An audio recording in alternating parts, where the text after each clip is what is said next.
اعوذ باللہ من الشیطان الرجیم بسم اللہ الرحمن الرحیم۔ دنیا میں ہی جنتی کہلائے گی وہ عورت جو نماز ظہر کے بعد قرآن مجید کی یہ سورت پڑھتی ہے۔ محترم ناظرین، جو عورت ظہر کے وقت یہ سورت پڑھے گی وہ عورت دنیا میں ہی جنتی کہلائے گی، کیونکہ جو لوگ قرآن کو مضبوطی سے تھام لیتے ہیں تو اللہ تعالیٰ ان کے مرتبہ کو بلند کر دیتا ہے۔ وہ دنیا میں بھی عزت و مقام حاصل کرتے ہیں اور آخرت میں بھی جنت ان کا ٹھکانہ ہوتا ہے۔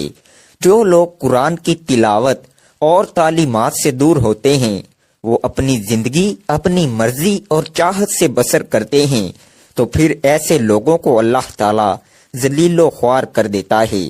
ناظرین، حضور نبی کریم صلی اللہ علیہ وآلہ وسلم نے فرمایا کہ اللہ تعالیٰ اس کے طواف یعنی کہ قرآن مجید کی وجہ سے بہت سے لوگوں کو سر بلند فرمائے گا اور دوسرے لوگوں کو ذلیل و خوار کرے گا۔ تو ناظرین، جو بندہ یا بندی قرآن کریم کی تلاوت کرتے ہیں اللہ کے فرشتے اس پر رحمت بھیجتے ہیں، حتیٰ کہ چیونٹیاں اپنے سوراخوں میں اور مچھلیاں سمندر میں اس کے لیے دعائے مغفرت کرتی ہیں۔ اللہ کے ایک بزرگ حضرت سیدنا خالد بن معدان رحمت اللہ علیہ فرماتے ہیں، یہ قرآن پاک پڑھنے اور پڑھانے والے کے لیے سورت ختم ہونے تک فرشتے استغفار کرتے رہتے ہیں۔ اس لیے جب تم میں سے کوئی بھی دن کے آغاز میں کوئی بھی سورت پڑھے تو اس کی آخری 2 آیتیں چھوڑ دے اور دن کے آخری حصے میں اسے ختم کرے، تاکہ دن کے شروع سے لے کر آخر تک پڑھنے اور پڑھانے والے کے لیے فرشتے استغفار کرتے رہیں۔ تو ناظرین، قرآن پاک کی اس سورت سے جو محبت کرتا ہے یا جو بندہ اس سورت کو پڑھتا ہے تو اللہ تعالیٰ اسے دنیا میں ہی جنت کی بشارت دے دیتا ہے۔ اس سورت سے محبت کرنے والے اس سورت کو پڑھنے والے جنت میں داخل ہوں گے۔ تو جو بھی مسلمان مرد یا عورت نماز ظہر یا کسی بھی نماز کے بعد قرآن کی یہ سورت صرف 10 مرتبہ روزانہ پڑھے گا تو وہ دنیا میں ہی جنتی کہلائے گا۔ حدیث میں ہے کہ ایک شخص نے حضور صلی اللہ علیہ وآلہ وسلم سے عرض کیا کہ یا رسول اللہ، میں اس سورت سے محبت کرتا ہوں، تو آپ صلی اللہ علیہ وآلہ وسلم نے فرمایا کہ اس کی محبت تجھے جنت میں لے کر جائے گی۔ ایک شخص نے کسی اور کو اس سورت کو پڑھتے ہوئے رات کے وقت سنا کہ وہ بار بار اسی کو دہرا رہا ہے۔ صبح کے وقت اس شخص نے حضور صلی اللہ علیہ وآلہ وسلم سے ذکر کیا، گویا کہ وہ اسے ہلکے ثواب کا کام جانتا تھا۔ تو حضور صلی اللہ علیہ وآلہ وسلم نے فرمایا، اس کی قسم جس کے ہاتھ میں میری جان ہے، یہ سورت 1/3 قرآن کے برابر ہے۔ حضرت ابو ہریرہ رضی اللہ عنہ سے مروی ہے کہ رسول اللہ صلی اللہ علیہ وآلہ وسلم نے فرمایا، عورت جب 5 وقت کی نماز پڑھتی ہو، اسے ناموس و عزت کی حفاظت کرتی ہو اور شوہر کی اطاعت کرتی ہو تو وہ جنت کے جس دروازے سے چاہے داخل ہو جائے۔ حضرت ابو ہریرہ رضی اللہ عنہ سے مروی ہے کہ آپ صلی اللہ علیہ وآلہ وسلم سے یہ پوچھا گیا کہ کون عورت بہتر ہے؟ آپ صلی اللہ علیہ وآلہ وسلم نے فرمایا، وہ عورت شوہر اسے دیکھے تو وہ اسے خوش کر دے، جب کوئی کام کہے تو اس کی اطاعت کرے اور اپنی عزت کی حفاظت کرے اور اس کی مرضی کے خلاف مال خرچ نہ کرے۔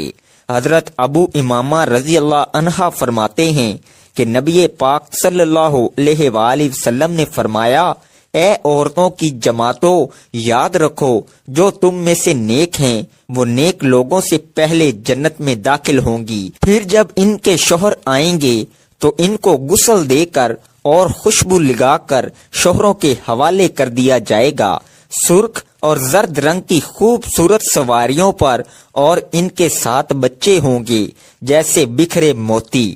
حضرت ابن عمر رضی اللہ عنہ سے مروی ہے کہ آپ صلی اللہ علیہ وآلہ وسلم نے فرمایا، مومن عورت کا عمل 70 70 یقین کے عمل کے برابر ہے، اور فاجرہ عورت کی بد عملی 1000 فاجروں کی بد عملی کی طرح ہے۔ حضرت ام سلمہ رضی اللہ عنہا نے رسول پاک صلی اللہ علیہ وآلہ وسلم سے پوچھا، اے اللہ کے رسول، دنیا کی عورتیں افضل ہیں یا حورین؟ آپ صلی اللہ علیہ وآلہ وسلم نے فرمایا، دنیا کی عورتیں حورین سے افضل ہیں، ایسے جیسے ابر و عمدہ او اچھا ہوتا ہے استر اندرونی کپڑے سے۔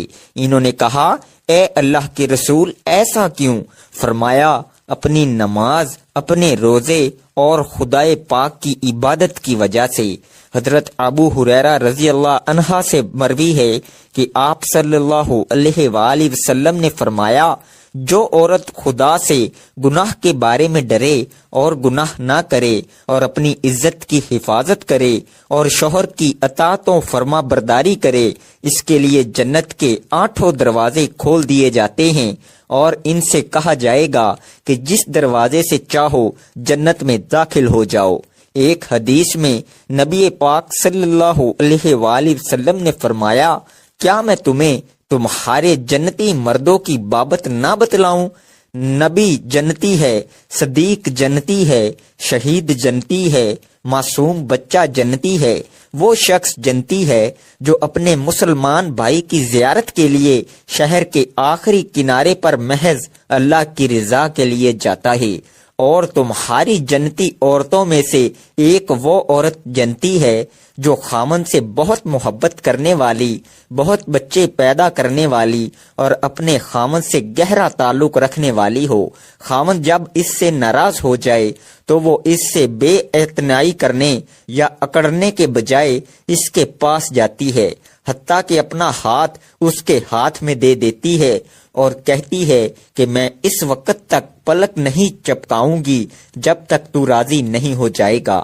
آج کل کی عورتوں میں مذکورہ صفات کی عورتیں کم ہی دیکھنے میں آتی ہیں۔ اس حدیث کی روح سے عورت کے اندر مرد سے بے اعتنائی اور اکڑنے کا جذبہ نہایت خطرناک ہے۔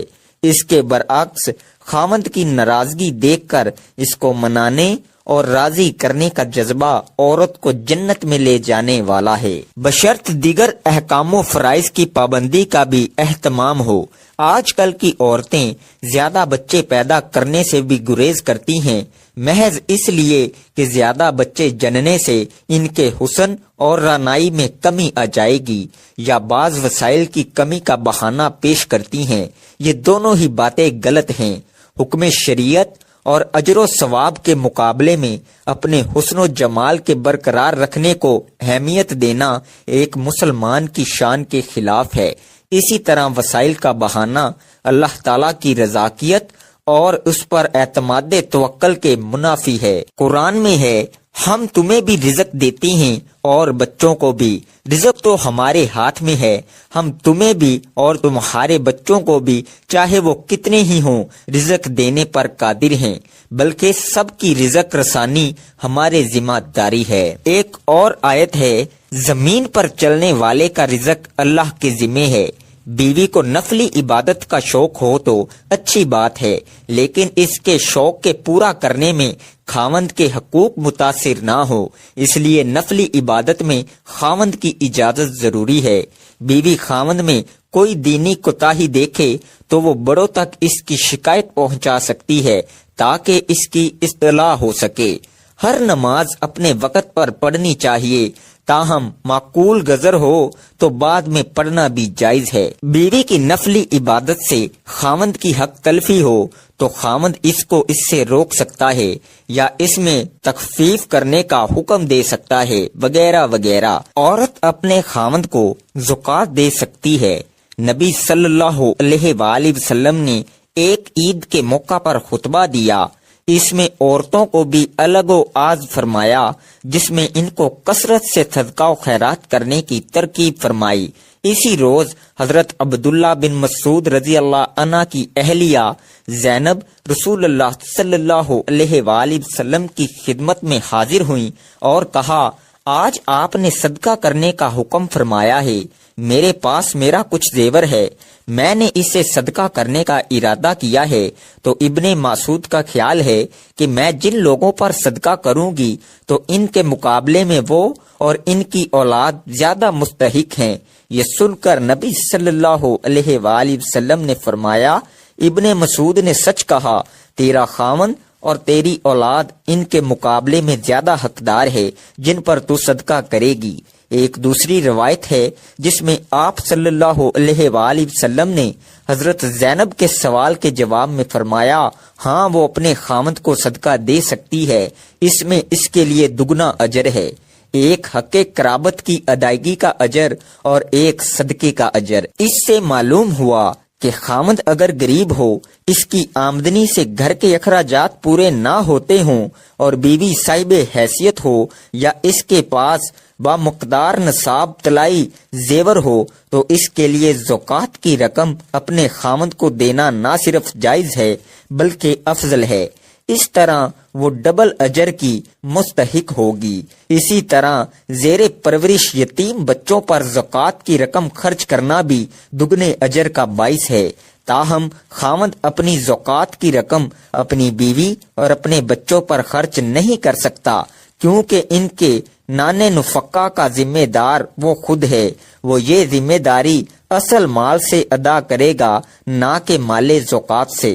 عورت چونکہ خاوند کے نانے نفقے کی ذمہ دار نہیں ہے، اس لیے وہ اس کو زکوٰۃ دے سکتی ہے۔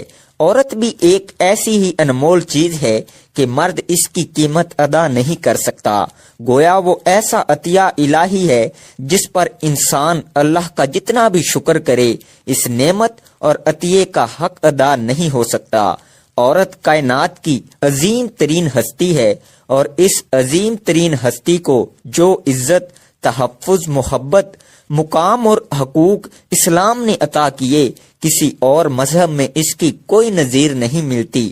اسلام سے پہلے عورت کی حیثیت ایک زر خرید غلام سے زیادہ نہیں تھی، اس کا نہ کوئی حق تھا نہ عزت و مقام، بیٹیوں کو پیدا ہوتے ہی زندہ دفن کر دیا جاتا۔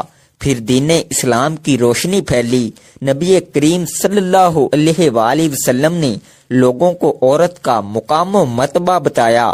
اللہ رب العزت قرآن میں عورتوں سے متعلق رویے کی نشاندہی کرتے ہوئے فرماتا ہے کہ اور جب ان میں سے کسی کو لڑکی کی پیدائش کی خبر دی جاتی ہے تو اس کا چہرہ سیاہ پڑ جاتا ہے اور وہ غم سے بھر جاتا ہے۔ پھر دین اسلام نے دختر کشی کی اس بہیمانہ رسم کو غیر انسانی فعل قرار دیا۔ بزبان نبی کریم صلی اللہ علیہ وآلہ وسلم بیٹی کی پیدائش اور اس کی پرورش پر جنت کا پروانہ جاری ہوا۔ حضرت عبداللہ بن عباس رضی اللہ عنہ بیان کرتے ہیں کہ رسول اللہ صلی اللہ علیہ وآلہ وسلم نے فرمایا، جس شخص کے ہاں بیٹی پیدا ہو اور وہ اسے زندہ درگو نہ کرے، اسے ذلیل نہ سمجھے اور اپنے بیٹے کو اس پر ترجیح نہ دے، تو اللہ تعالیٰ اسے جنت میں داخل کرے گا۔ مفسرین کہتے ہیں کہ زمانہ جاہلیت میں یہ دستور تھا کہ جب کسی شخص کی بیوی کے ہاں زچگی کے آثار ظاہر ہوتے تو وہ شخص بچہ پیدا ہو جانے تک اپنی قوم سے چھپا رہتا، پھر اگر اسے معلوم ہوتا کہ بیٹا پیدا ہوا ہے تو خوش ہو جاتا اور اپنی قوم کے سامنے آ جاتا، اور اگر پتہ چلتا کہ بیٹی ہوئی ہے تو غم زدہ ہو جاتا اور شرم کے مارے کئی دنوں تک لوگوں کے سامنے نہ آتا، اور اس دوران غور کرتا رہتا کہ اس کی بیٹی کے ساتھ وہ کیا کرے، ذلت برداشت کر کے بیٹی کو اپنے پاس رکھے یا اسے زندہ زمین میں گاڑ دے۔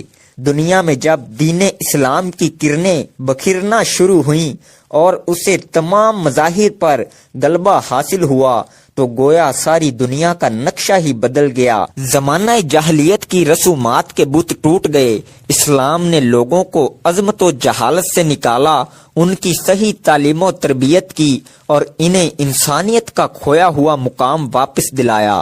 زمانہ جاہلیت میں بیٹی کو جتنا منحوس اور بد نصیب خیال کیا جاتا تھا، اسلام نے اسے اتنا ہی خوش قسمت اور بابرکت ٹھہرایا، یہاں تک کہ عورت پر کسی قسم کی سختی بوجھ نہیں ڈالا، اسے معاشی ذمہ داریوں سے مبرا کر دیا۔ مسلمان خواتین کو بھی چاہیے کہ وہ اپنے دین کی بہت قدر کریں۔ دنیا میں کامیابی و کامرانی، عزت و عافیت، قلبی اور روحانی سکون کی آرزو مند ہیں اور آخروی زندگی کی بھلائی چاہتی ہیں تو شریعت اسلامی کی پاسداری کریں اور احکام الہی کی پابند رہیں۔ یاد رہے، اسلام میں عورت کا مقام متعین کرنے کے ضمن میں بھی اس کی فطرت کو پیش نظر رکھا گیا ہے کہ اسلام عین دین فطرت ہے۔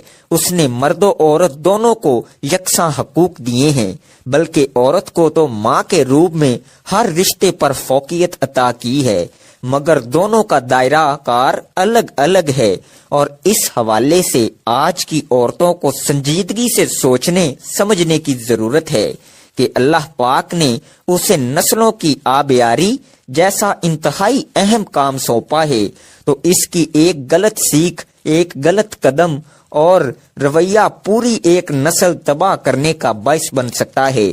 آج کل عورت کی آزادی کے نام پر جو کچھ ہو رہا ہے، جو خناس زہر اس کے ذہن میں انڈیلا جا رہا ہے، وہ اس کی دنیا و آخرت تباہ کر سکتا ہے۔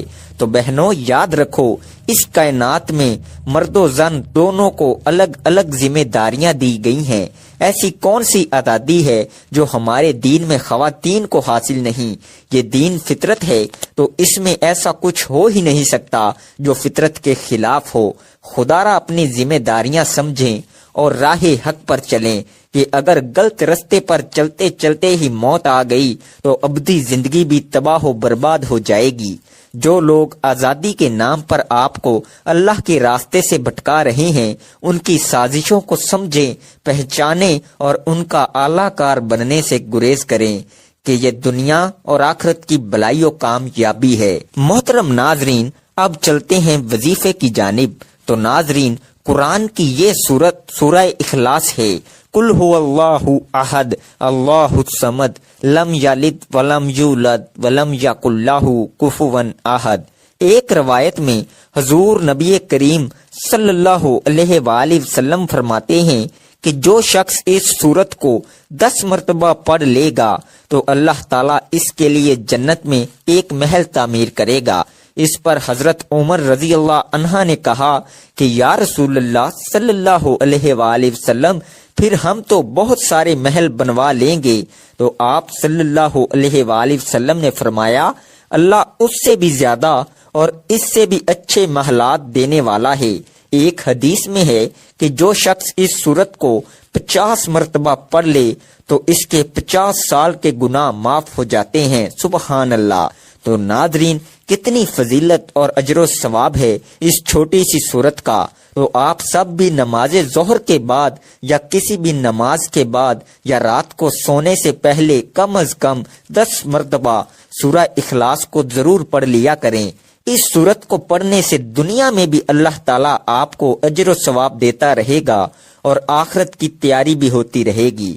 محترم ناظرین، اگر کوئی مسلمان قرآن پاک پڑھنا نہیں جانتا تو سب سے پہلے قرآن پاک پڑھنا ضرور سیکھیں۔ اس کو پڑھنا اپنی زندگی کا مشن بنا لیں۔ جب تک آپ قرآن پاک دیکھ کر پڑھنا نہیں جانتے تب تک سورہ اخلاص یاد کر لیں، کیونکہ اس کے بے شمار فائدے ہیں۔ یہ سورت الفاظ میں چھوٹی لیکن فضائل میں پہاڑوں سے بھی وزنی سورت ہے۔ یہ سورت اللہ تعالیٰ کی توحید بیان کرتی ہے۔ اس سورت کو 3 مرتبہ پڑھنے سے ایک قرآن پاک کا ثواب ہوتا ہے۔ تو اس لیے اگر کوئی مسلمان قرآن پاک نہیں پڑھ سکتا تو قرآن پاک پڑھنا ضرور سیکھے۔ روزانہ سورہ اخلاص باوضو ہو کر 200 بار پڑھنے سے 9 فائدے حاصل ہوتے ہیں۔ اللہ تعالیٰ 300 غضب کے دروازے بند کر دیتے ہیں، مثلا دشمنی، قہر، فتنہ، ناراضگی، اور یہ آپ کو معلوم ہوگا کہ جب اللہ تعالیٰ ناراض ہوتے ہیں تو اللہ تعالیٰ انسان سے نعمتوں کو چھین لیتا ہے۔ جب اللہ راضی ہوتا ہے تو غضب کے دروازے اللہ تعالیٰ بند کر دیتا ہے تو انسان پر رحمتوں کے دروازے کھول دیے جاتے ہیں۔ اس کے علاوہ 200 مرتبہ سورہ اخلاص پڑھنے کا فائدہ یہ ہے کہ اللہ تعالیٰ اس شخص پر 300 رحمت کے دروازے کھول دے گا۔ رحمتیں ہی رحمتیں برسیں گی۔ اور اس کا تیسرا فائدہ یہ ہے کہ اللہ تعالیٰ 300 رزق کے دروازے کھول دے گا۔ آج کل ہر شخص روزی کی پریشانی، رزق کی پریشانی، نوکری کی پریشانی میں مبتلا ہے، اس لیے روزانہ 200 مرتبہ سورہ اخلاص باوضو ہو کر پڑھیں۔ اللہ تعالیٰ غیب سے رزق عطا فرمائے گا، ہمیں پتہ بھی نہیں چلے گا اللہ تعالیٰ کہاں سے رزق عطا کر رہا ہے اور کہاں سے اللہ رزق کی بارش برسا رہا ہے۔ اور اس کا چوتھا فائدہ یہ ہے کہ اللہ پاک اپنے علم سے آپ کو علم دیں گے، صبر اور سمجھ بھی دیں گے۔ اس لیے جو طالب علم ہیں، استاد ہیں، ان کے لیے یہ وظیفہ بہت ہی زبردست ہے۔ اور اس کا پانچواں فائدہ یہ ہے کہ 66 مرتبہ قرآن پاک پڑھنے کا ثواب ملے گا۔ اور اس کا چھٹا فائدہ یہ ہے کہ 50 سال کے گناہ اللہ پاک معاف فرما دیں گے۔ اور ساتواں فائدہ یہ ہے کہ اللہ پاک جنت میں بنگلے عطا فرمائے گا اور ہر بنگلے کے 70,000 دروازے ہوں گے۔ دوستو، یہ بہت ہی مختصر سا وظیفہ ہے، اس کو ضرور کریں۔ اور 8واں اس کا فائدہ یہ ہے کہ 2000 رکعات نفل پڑھنے کا فائدہ ہوگا۔ اور 9واں فائدہ یہ ہے کہ جب بھی کوئی مرے گا، جنازے میں 1,10,000 فرشتے شمولیت کریں گے۔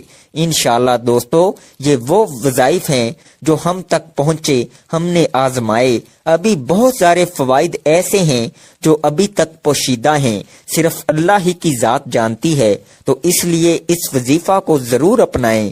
ناظرین کرام، میری حقیر سمجھ میں آج تک یہ بات نہیں آ سکی کہ موجودہ کھوٹی اور جھوٹی، عارضی اور بے معنی دنیا اور زندگی میں انسان ہر لمحہ سرگرداں، ہر پل احکام ربانی سے روح گردان کیا کچھ کرتا پھر رہا ہے، کیونکہ کرتا پھر رہا ہے، اور کب تک اپنے مقصد تخلیق و حیات کو بھول کر ان چکروں میں چکراتا رہے گا۔ لگتا ہے وہ یہ بھول چکا ہے کہ اس دنیا میں وہ آب حیات پی کر زندہ نہیں ہے، اس نے کوچ بھی کرنا ہے اور اپنے پل پل کا حساب بڑے اور کڑے دن کے مالک کو ضرور دینا ہے۔ بلکہ حق تو یہ ہے کہ اگر گناہ کی سزا کے خوف اور ثواب کی جزا کے لالچ کو سامنے رکھ کر زندگی نہ بھی گزاری جائے، تب بھی سکون قلب کی خاطر حقیر انسان کو لغویات، خواہشات، کمینگی، بدی، بدنیتی اور گناہ کی زہر ناکی سے بچنا چاہیے تھا، جائے کہ وہ گناہ کی ذلت اور ثواب کی اہمیت سے قطعی طور پر نابلد ہو کر خود کو خود ہی جینے کی مہلت دیے جا رہا ہے۔ جنت، دوزخ اور جزا و سزا کو محض نظریہ یا بے معنی الفاظ سمجھ رہا ہے، یہ اس کے پاگل پن کی حتمی انتہا نہیں تو اور کیا ہے۔ کتنی عجیب بات ہے، رات کو گناہ اور عبادت دونوں کے لیے یکساں طور پر موضوع سمجھا جاتا ہے۔ ایک کو یہ مان کر کہ خدا اسے دیکھ رہا ہے، یہ بات کوئی بھی تسلیم نہیں کرتا، مگر حقیقت یہ ہے کہ ہر انسان کی زندگی غلطیوں، خطاؤں اور گناہوں کا پلندہ ہے۔ اگر کبھی یہ غلطیاں، یہ گناہ، یہ خطائیں اس کے سامنے تجسیم میں آ جائیں تو یوں محسوس ہوگا جیسے ایک اکیلا انسان لاکھوں درندوں میں گھر گیا ہو۔ سوچئے، اگر تریاک کی زیادہ زہر بن جاتی تو انسان کے گناہوں کی زیادتی کا انجام کیا ہوگا۔ حیرت ہے کہ ایک گناہ کی 5 سزائیں مقرر ہیں، پھر بھی اسے انسان ایک سمجھ کر کیے جاتا ہے۔ 1 ضمیر کی چبھن، نمبر 2 زمانے کی نفرت، نمبر 3 قانون کی سزا، نمبر 4 دنیاوی عذاب، نمبر 5 جہنم کی آگ۔ گناہ اور بدی چونکہ آپ کے اپنے پاؤں کے کلہاڑے اور اپنے ہاتھوں کے جمع کردہ جہنم کے انگارے ہیں، اس لیے آپ کو زخم کی ٹھیس یا آگ تپش محسوس نہیں ہوتی۔ انسان جب تک اپنی چھوٹی سے چھوٹی خطا کو بڑے سے بڑا گناہ نہیں سمجھے گا، تب تک وہ بڑے سے بڑے گناہ کو چھوٹی خطا قرار دیتا رہے گا، نتیجہ اپنی دونوں دنیایں برباد کرتا رہے گا۔ گناہ کے گناہ ہونے کی اس سے بڑی دلیل اور کیا ہو سکتی ہے کہ اسے چھپ کر کرنا پڑتا ہے۔ جس طرح زہر کھانے سے آپ خود بچتے ہیں، آپ کے ہاتھ سے کوئی چھیننے نہیں آتا، اس طرح گناہ اور بدی سے بھی آپ نے خود ہی بچنا ہوگا۔ حیرت ہے، سودا لیتے وقت ہم جس دکاندار سے ایک بار دھوکہ کھا لیتے ہیں، دوبارہ اس سے سودا لینے کی غلطی نہیں کرتے، مگر عام روزمرہ کی زندگی میں جو غلطیاں اور گناہ بار بار کرتے ہیں، اس سے توبہ تائب نہیں ہوتے۔ گناہ گاروں کو اللہ تعالیٰ بدی کا دائرہ مکمل کرنے کے لیے جو مہلت عطا فرماتا ہے، وہ اسے اپنی بچت سمجھتے ہیں، حالانکہ اس عرصے میں دراصل ان پر نیکی کا عمل سا قحط کر دیا جاتا ہے۔ کوئی بھی شخص اپنے گناہ اور بدی بدکاری کو تسلیم نہیں کرتا، اس لیے کہ کسی کو اپنی گندگی سے بدبو نہیں آتی۔ بظاہر گناہ گار شخص اپنی تمام تر اخلاقیات کو روند کر گناہ کر گزرنے کو اپنی بہادری کا کارنامہ سمجھتا ہے، جبکہ اصل میں یہ اس کی روز حشر کے کڑے اور بڑے حساب سے بچنے پر سارا زور صرف کر دینے کی صلاح حاصل ہے۔ لوگوں کا عقیدہ ہے جنت دوزخ کا تصور محض عقیدہ ہے، حقیقت میں کچھ نہیں ہے، حالانکہ یہ ان کا ذاتی فلسفہ یا فتویٰ ہو سکتا ہے۔ دونوں حقیقتیں اپنی جگہ پر موجود ہیں۔ جنت دوزخ کی مختصر تعریف یہ ہے کہ ہمارا ہر سانس خالق کی جانب سے ایک کرم ہے، جواباً ہمارا ہر سانس ناشکری کا ایک سلسلہ جاریہ ہے، اور یہی گناہ عظیم ہے۔